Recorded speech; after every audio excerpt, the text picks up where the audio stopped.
విజయవాడ నగరపాలక సంస్థ కౌన్సిల్ సమావేశం వాడివేడిగా సాగింది. మేయర్ రాయన భాగ్యలక్ష్మి అధ్యక్షతన జరిగిన సమావేశంలో వైద్య కళాశాలలో ప్రభుత్వం అమలు చేస్తున్న పీపీపీ విధానంపై వైసీపీ సభ్యులు అత్యవసర చర్చకు పట్టుబట్టగా కూటమి సభ్యులు అడ్డుకున్నారు. వైసీపీ ఇచ్చిన చర్చ ప్రతిపాదన కాగితాలను టీడీపీ సభ్యులు చించివేశారు.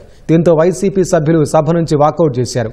నగరపాలక సంస్థలో స్టాండింగ్ కౌన్సిల్ను అవినీతిమయంగా మార్చారని TDP floor leader Nellibandla Balaswamy ఆరోపించారు. వైసీపీ నేతలకు దమ్ముంటే పీపీపీపై అసెంబ్లీలో చర్చ పెట్టాలని టీడీపీ కార్పొరేటర్ మొమ్మనేని ప్రసాద్ అన్నారు. ఈరోజు కౌన్సిల్లో కూడా అంత అన్యాయంగా అక్రమంగా మరి మీరు కౌన్సిల్ను వన్ సైడ్ నడిపిస్తున్నారు. మరి తెలుగుదేశం పార్టీగా కార్పొరేటర్లు మాకు అవకాశం ఇవ్వకుండా మా మైకులు కట్ చేస్తున్నారు, బెదిరిస్తున్నారు. మీ బెదిరింపులకి ఎవడెక్కడ భయపడ్డు?